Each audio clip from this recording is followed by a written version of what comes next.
ભગવાન જેથી રાજા અજમલ ને રાસ બતાવે તેથી શું કે રાધા ગોરી રે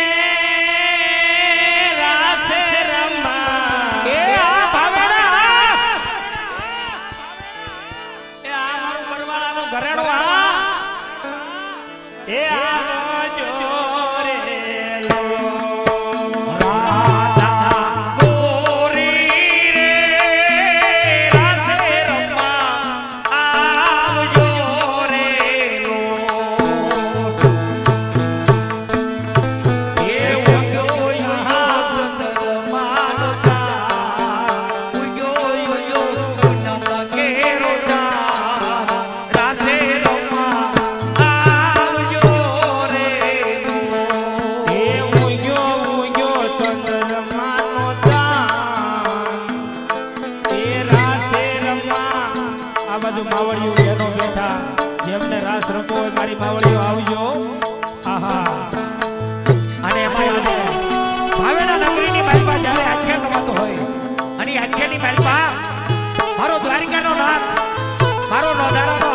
કૃષ્ણ આયો હોય અને આજે પરિવાર આખ્યાન રમાડે એને ધાર્યું નતું કે પીયુમાં આવશે, બરવાળાથી મહેમાન આવશે, બોટાદથી આવશે, પણ આજે જે ઘરતોની આખ્યાન રમાડે ને એના હૈયાની માલમાં જે હરખ છે, એના મનમાં જે હરખ છે ને એ હરખની મારે બે કડી લેવી આ પરિવાર માટે. શું કે આ પરિવાર રમાડે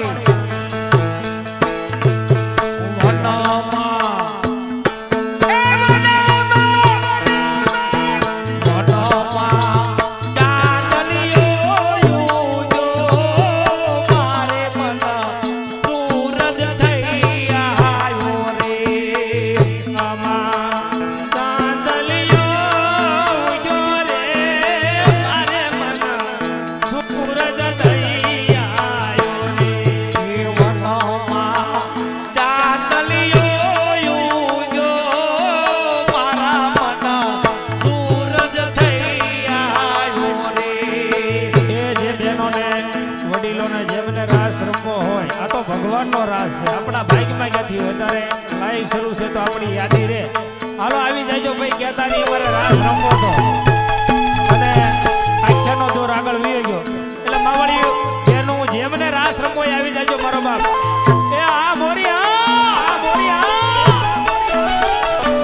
અને ભાઈ દીકરીના લગન હોય ને, દીકરીના તો બધાય રમે, દીકરાના લગનમાં રમે, એના વિડીયો બનાવે, કેસેટો બનાવે, પણ એકવાર આવા રાસે રમાઈ ગયા હોય, જો આનો વિડીયો બની ગયો હોય ને તમારી પેઢીની પેઢી વહી જાય તો યાદ રાખે કે કોઈ રમ્યા ન રમ્યા પણ મારા ઘરના છે ને કનૈયાનો રાસ રમ્યો. હા, આજે રાસ રમો કાયમ ને માટે યાદી બની જાય, ઈ માટે રમી લ્યો. શું કેવું કરે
રાસલીલા કહેવાય.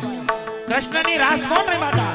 એમ છે કે ગોરો કુંભાર રમ્યો હતો અને કૃષ્ણ રમતા રમતા પોતાના દીકરાને પગની માલપા કચડી નાખ્યો હતો. હે એકવાર આના નામની માલપા પાગલ થઈ જાઓ, એકવાર કૃષ્ણના નામ ઉપર કઈક ઉડાડી દો અને જો ભલામણા ઠાકરનું નામ લ્યો અને ઠાકર નું આવે ને તો દ્વારિકાનો નાથ નો કહેવાય મારા બાપ. માટે જે બોલાવે આનંદ આવે. અહીંયા છૂટાની વ્યવસ્થા છે કેવી મોજ.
જોવા મળ્યો ને એના માટે થઈને મને જૂની કડી યાદ આવે. કારણ કે આપણે આખ્યાના ગળા ગીત તો અત્યારે રશ્મિતાબેનને પણ ગાવા પડે. હે અને એને પણ કેવું પડે કે આ ગીત અમને બહુ ગમે. અને અત્યારે વનવી હાલે આ યુટ્યુબમાં ઇન્સ્ટામાં શું કહેતી છે બેન? હે